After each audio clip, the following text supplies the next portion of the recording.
লক্ষ লক্ষ টাকা। অজস্র মানুষ রাস্তাঘাটে, খোলা রোডে ঘাটে, চায়ের দোকানে, ফুটবল খেলোয়াড় খেলে, ক্রিকেট খেলোয়াড় খেলতেছে, তার 4 ছক্কা, তার খেলার জিতা হারা নিয়া কোথায় খেলা। আর এইখানের অসভ্য জানোয়ার এইখানে চায়ের দোকানে, রাস্তার আড্ডায় বৈশা বেট ধরে, বাজি ধরে, জুয়া সম্পূর্ণ হারাম। 1000 টাকা, 2000 টাকা, 5000 টাকা। আরে জুয়াখোর, তোর এই টাকা তোর বাপের না, তোর আল্লাহর দেওয়া, আল্লাহর দেওয়া। তুই কার টাকা নষ্ট করলি? এই জুয়া খেলার অনুমতি কে দিল তোকে? চায়ের দোকানে, রাস্তার পাশে চলতে ফিরতে দেদারসে ছেলে পেলে, মাঝ বয়সী লোক জুয়া খেলতেছে। এটা ছক্কা, মানে 1000, এটা আপনার জিতবো এই ম্যাচ 2000। আশ্চর্য কথা, খেলে কারা? টাকা খরচ করে কি? আরে পাগল কি? এরকম পাগল হয়নি মানুষ। একটা টাকা যেই কামাই করুক, আরে ভাইয়া তুমি কামাই করো আর তোমার বাপে কামাই করে, বিদেশে হোক আর লন্ডনে হোক, কেউ সিরা সাবাইয়া কামাই করে না। প্রত্যেকটা টাকার মধ্যে, উপার্জনের মধ্যে কারো না কারো মাথার ঘাম, কপালের ঘাম, কষ্ট আর মেহনত জড়িয়ে আছে। টাকাটা কি এমনি চলে আসছে? এটা তো তুমি যে 2 আঙ্গুলে টিপবা অনলাইনে, টাকাগুলো শেষ করে দিলা, মোবাইলটা টিপবা। তুমি যে অনলাইনে জুয়া খেলে টাকাটা শেষ করে দিলা। এইভাবে তো রাজার ভান্ডারও ফুরায় যাবে, এভাবে তো 7 রাজার ধনও শেষ হয়ে যাবে। আমি অনুরোধ করছি বাপ, আমাদের সমাজগুলোতে খুব বেশি আমার পরিচিত জন, মানে অর্থাৎ এই পরিমাণ আশ্চর্য যে নিজের কষ্টের অর্জিত টাকা এইভাবে জুয়া খেলে, খেলোয়াড়দের পিছন দেখে দেখে, খেলোয়াড় খবরও নাই, হেতে হেতের খেলা খেলে। আর আমার সন্তান, আমার বাবারা, আমার ভাইরা এখানে বৈশা জুয়া খেললা টাকাটা শেষ করতেছে। আল্লাহ তাআলা আমাদের প্রত্যেককে রহম করেন। কোরআনুল কারীমের মধ্যে আছে, মদ এবং জুয়ার মাধ্যমে এই বেট বলেন, আপনারা কি বেট কর না? কিতা বেট, বাজি, বাজি ধরা আর কি। কথা বোঝেন নাই আপনারা? এটা আছেনি আপনার এলাকায়? হ্যাঁ, এই ডাকাতরে বলবেন তুই ডাকাত, তুই জুয়ারি, তুই নিকৃষ্ট পাপী বেটা, তুই নিকৃষ্ট পাপী, তুই এই সমাজ নষ্ট করে দিলি, তুই আগামী প্রজন্ম শেষ করে দিলি বেটা। জুয়াখোর, তার পরিণতি এই বেট বলেন, বাজি বলেন, জুয়া বলেন, জুয়ারি শেষ পর্যন্ত নিজের বউ, নিজের মেয়ে, নিজের ছেলে, নিজের আপনজনের ইজ্জত বিক্রি করতেও লজ্জাবোধ করে না। এত নিকৃষ্ট হয়ে যায় মানুষ। শেষ পর্যন্ত বউ বেচ চালায়, শেষ পর্যন্ত সন্তান বেচ চালায়। নিকৃষ্ট পরিণতি। কোরআনুল কারীমে আছে, শয়তান তোমাদেরকে, আল্লাহ বলছে মদ এবং জুয়ার মাধ্যমে শয়তান তোমাদের পরস্পরের মধ্যে আদাওয়াত, শত্রুতা তৈরি করে, তোমাদেরকে আল্লাহর স্মরণ ভুলায়া দেয়, তোমাদেরকে নামাজ ভুলায়া দেয়। ইউকিউল আদাওয়া, আদাওয়াত তৈরি করে। আমি এই জন্য অনুরোধ করলাম, কেউ যদি সন্তানের, মানুষের দিকে যদি নজর না দেন, আপনার ছেলে, আপনার মেয়ে, আপনার স্ত্রী, আপনার বাবা, আপনার ভাই, আমরা জলজ্জান্ত মানুষ, হিসাব হবে আমাদের, বিচার হবে আমাদের, হাসরের মাঠ আমাদের জন্য, আল্লাহর সমস্ত ফয়সালা আমাদের জন্য। কবর, হাসর, মিজান, ফুলসিরাত এগুলো মানুষের জন্য না গরু ছাগলের জন্য? তাহলে আমরা মানুষ যদি সংশোধন একজন আরেকজনের জন্য না করি, একজন বাবা যদি তার স্ত্রী, ছেলে মেয়ের নামাজ, রোজা, আখিরাত, পরকালের ফিকির না করে, সোফা বানাইয়া কি লাভ? খাট বানাইয়া কি লাভ? আপনার বানানো 50,000 টাকার সোফাতে বসে আপনার স্ত্রী, ছেলে মেয়ে সারাদিন, সারা রাত, রাত 2টা পর্যন্ত আমনের ঘরে রঙিন টেলিভিশনে নর্তকীর নাচ, উলঙ্গ ছবি, জিনা, ব্যভিচার, হিন্দি সিরিয়াল দেখে, এটার মধ্যে আপনার এই সোফা, আপনার ব্যবহৃত ঘরের সামান, অথচ আপনার বিবি বাচ্চা নাফরমানি করছে। আল্লাহর কসম, কসম আল্লাহর, আপনি মৃত্যুর পরেও যতদিন এই গুনার সামানগুলো থাকবে, এই রঙিন টেলিভিশন যতদিন থাকবে, যতজন আপনার বউ বাচ্চা, নাতি নাতনি, ফুতের বউ, ছেলের বউ, মেয়ের জামাই রঙিন নাচ গান দেখবে, আল্লাহর কসম এই কোরআন ধরে বললাম, আপনার আমল নামায় ওই নাফরমানদের গুনার 100 সমান গুনাহ আপনার নামও লেখা হবে। অর্ধেক অর্ধেক না, সমান সমান। অর্ধেক অর্ধেক, কদ্দুর কদ্দুর, সমান সমান। কানা আলাইহি মিনাল ইস মিসলু আসামে মান তাবিআহু। মিসলু মানে সমান,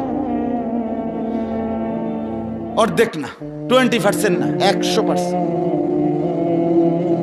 নেক কাজও যেটা রেখে গেছেন, মসজিদে দিয়ে গেছেন, মাদ্রাসায় দিয়ে গেছেন, এখানে যত বাচ্চা আল্লাহর কোরআন পড়বে আপনার মৃত্যুর পরে আমল নামা এদের নেকির সমান আপনার নামও আসবে, কোনো সন্দেহ নেই।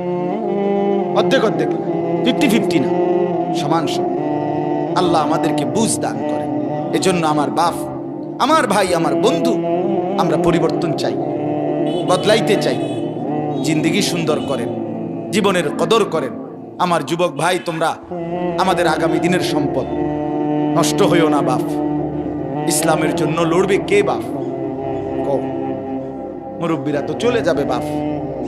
18 বছরের ছেলে, 20 বছরের ছেলে, 22 বছরের তাগড়া জওয়ান, তুমি নষ্ট হয়ে গেলে, তুমি চরিত্রহীন হয়ে গেলে, তুমি যদি সারাক্ষণ নারী ছাড়া, ছবি ছাড়া, মদ জুয়া অশ্লীলতা, তুমি যদি মোবাইলের আসক্তি ছাড়া চলতে না পারো, আগামী দিনে ইসলামের জন্য তুমি করবা কেমনে, লড়বে কেমন? আগামী প্রজন্ম তোমার হাতে নিরাপদ দিন পাবে কেমন? বেঁচে থাকার নিরাপত্তা মিলবে না। বেঁচে থাকার 53 বছর বাংলাদেশের বয়স, 53 বছরের সমাজে বেনামাজির সংখ্যা যদি এত বেশি হয়, 53 বছরের ভিতরে মোবাইলে আসক্ত যুবকের সংখ্যা যদি এত বেশি হয়, 53 বছরের ভিতরে বেপর্দা নারীর পরিমাণ যদি এত বেশি হয়, এত মসজিদ মাদ্রাসা চারদিকে থাকার পরেও যদি এই মসজিদ মাদ্রাসা ষড়যন্ত্রের কারণে কমে যায়, আগামী 20 বছর পরে, 30 বছর পরে, আগামী 30 বছর পরে ছেলেরা আমার, তুমি আজকে যে ছেলেটার বয়স 16, আগামী 20 বছর পরে তোমার বয়স হবে 36। আজকে যে ছেলেটার বয়স 20, আগামী 20 বছর পরে তোমার হবে 40। আমার এখন 42 বছর। ধরে নাও আমার 4টা সন্তান আছে, 2টা মেয়ে আছে, 2টা ছেলে আছে। তাহলে আগামী 42 বছর যার বয়স আসবে, 20 বছর পরে, 25 বছর পরে, হতে পারে আল্লাহ চাহে তো আল্লাহর দয়ায় তুমি হায়াত পাইলে তুমিও 2টা বাচ্চার মা বাবা হবা, 3টা সন্তানের বাপ হইবা। তাহলে তোমার এই যৌবন কালটা যদি তুমি সারা দিন মোবাইলেই কাটাও, অশ্লীল ছবি দেখে কাটাও, এক ওয়াক্ত নামাজ পড়তে যদি মন না চায়, তুমি যদি রাস্তার সমস্ত বেড়ি দেখতে মন চায়, পৃথিবীর সব উলঙ্গ ছবি যদি দেখতে মন চায়, আল্লাহর দোহাই করে বলো বাপ, তোমার হাতে তোমার জেনারেশন তারা কি করবে? বলো ভাই, আল্লাহ দিলে তোমার যখন একটা ছেলে হবে 12 বছরের, 14 বছরের, সে কি করবে? কি মনে হয়? সে জুনায়েদ বাগদাদি হবে, সে বাইজিদ বুস্তামি হবে? দোস্ত আমার, নষ্ট না হই, নিজেকে নষ্ট না করি। কিয়ামত নিশ্চিত, আখেরাত নিশ্চিত। নিশ্চিত কিনা? কমপক্ষে বিবেকটা যেন এরকম হয়, ভেতরের দিলটা, ভেতরের আত্মাটা যেন এতটুকু পরিমাণ হয় যে গুনাহ করিলে মনটার মধ্যে অস্থিরতা লাগে, নেক কাজ করিলে ভালো লাগে। এদুর যদি কোনো অন্তরের অবস্থা ভিতরের থাকে, আল্লাহ রসুল বলছে এখনো সে মুমিন। কিন্তু যেদিন গুনার পর গুনাহ, মিথ্যার পর মিথ্যা, চুরির পর চুরি, মদের পর মদ, জুয়ার পর জুয়া, জিনার পর জিনা, বেবিচারের পর বেবিচার, বেপর্দার পর বেপর্দা মা বোন, যেদিন আর কোনো অসুবিধা বোধ হচ্ছে না, চেহারায়, সুরতে, চলনে বলনে পাপের কোনো অনুভূতি নাই, আল্লাহর কসম রাসূলুল্লাহ বলে, ধরে নাও ঈমান হারিয়ে গেছে।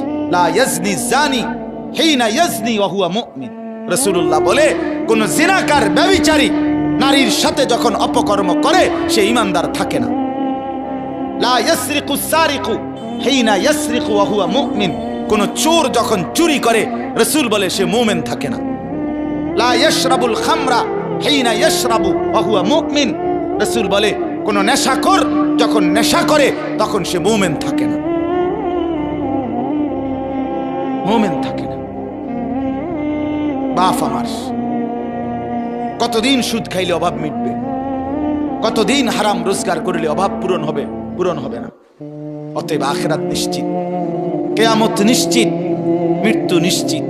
চোখের সামনে প্রতিদিন কত মানুষের চলে যাওয়া, এরপরও যদি আল্লাহকে না চিনি কখন চিনব?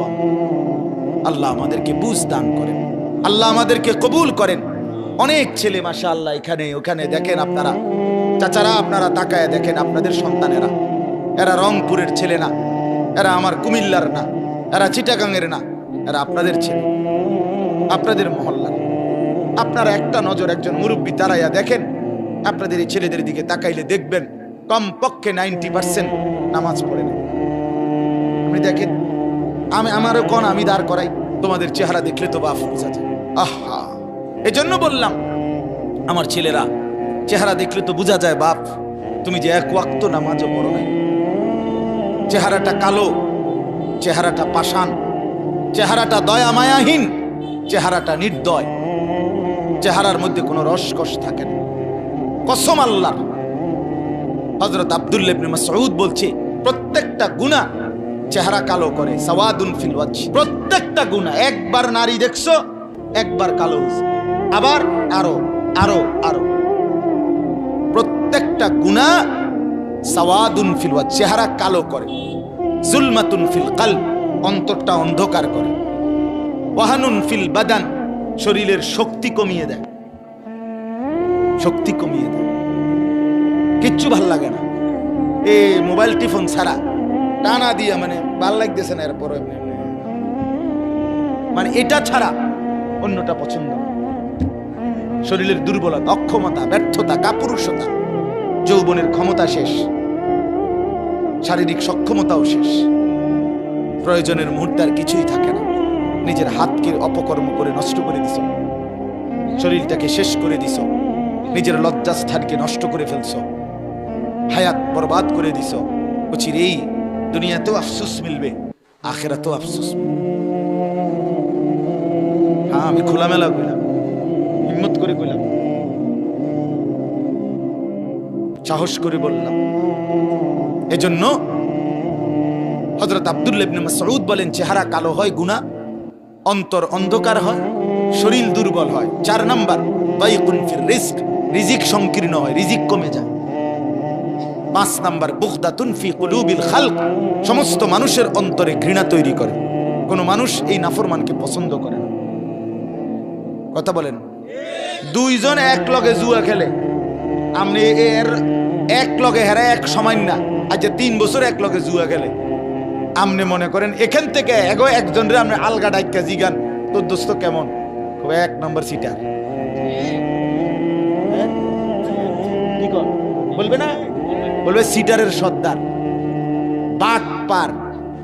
কিরে কস তোর লগে চলে একসাথে জুয়া খেলস, তুই কেমনে তারে খারাপ কস? ওমা তো আমি কি হেরে কি আব্দুল কাদের জিলানী কইতাম, এই বলবে এই কথা। এ কি বলবে, আমি কি জুয়ারিরে বুঝিয়ে বালা কইতাম, আমি বালা কম কেমনে? আর মন্দ লোকেও মন্দকে মন্দ বলে, ভালোরাও মন্দ বলে। আচ্ছা, একজন লোক নামাজি, আপনি একটা জুয়ারি মদখোরকেও জিগান ভাই উনি কেমন, সে বলবে ভাই আমি খারাপ হইতারি, কিন্তু সে ভালো। ঠিক কিনা বলেন না কেন? আমি মানুষটা খারাপ, কিন্তু ভাই এটা সত্য যে এবারটা নামাজ। ভালোকে মন্দও ভালো বলে, ভালোও ভালো। এজন্য বন্ধু, চেহারা কালো হয়ে গেছে, দেখো তুমি, দেখো দেখো দোস্ত, কোনোভাবেই তোমার মধ্যে স্বস্তি নাই। চুল কেমনে রাখলে তোমার থেকে তৃপ্তি, তুমি আজও সিদ্ধান্ত নিতে পারলা না। তোমার এটা ব্যর্থতা না? কোন প্যান্টের কোন মডেলটার উপরে তোমার তৃপ্তি হয়? আজকে এতদিন হয়েছে তুমি এটা স্থির হইতে পারলা না। অস্থিরতা, এটা তো অনেক বড় একটা ত্রুটি। অস্থিরতা যে আমি কেমনে সুন্দর লাগে আমারে, আমি এটাই ফয়সালা করতে পারলাম না। তো তোমার বাত রান দেখে তুমি বেকুবের বাত, আহাম্মক কোথাকার বেটা। আমি তো 42 বছরে কোনোদিন আর ডিজাইন বদলাইতে হয় নাই, ডিজাইন বদলাইতে হয়। তুমি তো অস্থির, তোমারে তো দুশ্মনে অস্থির বানায় দিছে। একবার বলছে ডান দিকে চুল বড় কর, আরেকবার বলছে বাম দিকে চুল বড় কর, আরেক দিকে বলছে সামনের দিকে চুল বড় কর, আরেকবার বলছে এদিক দিয়ে একবার সাদা বানাই এলা, এদিক দিয়ে বাড়াইয়া রাখ, আরেকবার বলছে এবার এদিক দিয়ে সাদা বানা। হায় হায় রে, তুমি একটা বার, আমি যদি এখানে এই ছেলেটারে বলি এই তোমারে আমি কইলাম যে একবার ডাইনার তুটাও, উঠাও, নামাও, বামা তুটাও, ঠ্যাঙ্গাল কি দাও, তো একবার কইলাম ঠ্যাঙ্গাল কি দাও, একবার কও ঠ্যাং নামা, তো তুমি কি করবে? আরে কইতে এই পাগল আনছে কইতে, আমারে গাইরুম শুরু করলেন আপনি বলবে কি না বলেন না কেন? একজন স্বাভাবিক মানুষ কি বলবে যে হুজুর আপনি কা আমারে লই এরম শুরু করছেন কা? কি পাগলামি আপনি আমার কোন একবার হাত উঠাইতাম একবার ঠ্যাং উঠাইতাম এরম কা? তাইলে তোমারে বেঈমানে একবার কয় হ্যান দিয়া কাট, একবার কয় হ্যান দিয়া কাট, একবার কয় এদিক দিয়া কাট, তোমারে কা এরকম পাগল ফাইলো? তুমি বলো না তারে যে কিরে বেঈমান তুই আমারে লইয়া কেরম শুরু করলি, তুই আমারে লইয়া কেরম শুরু করলি? তুই দিয়ে একবার কস আমারে সিবা প্যান্ট কিনতাম, একবার কস ডোলা প্যান্ট, একবার কস মারু হাফ প্যান্ট, একবার কস ছিদ্র ছিদ্রওয়ালা প্যান্ট, এটা কি? আহ বোকারে, এত্তুর দেমাগও যদি না থাকে ভাইয়া, তুমি বুঝলা কি? তোমার আকল কোথায়? তোমার দিমাগ কোথায়? তোমার বিবেক কোথায় ভাইয়া? আল্লাহ আমার সন্তানদেরকে বুঝ দান করেন।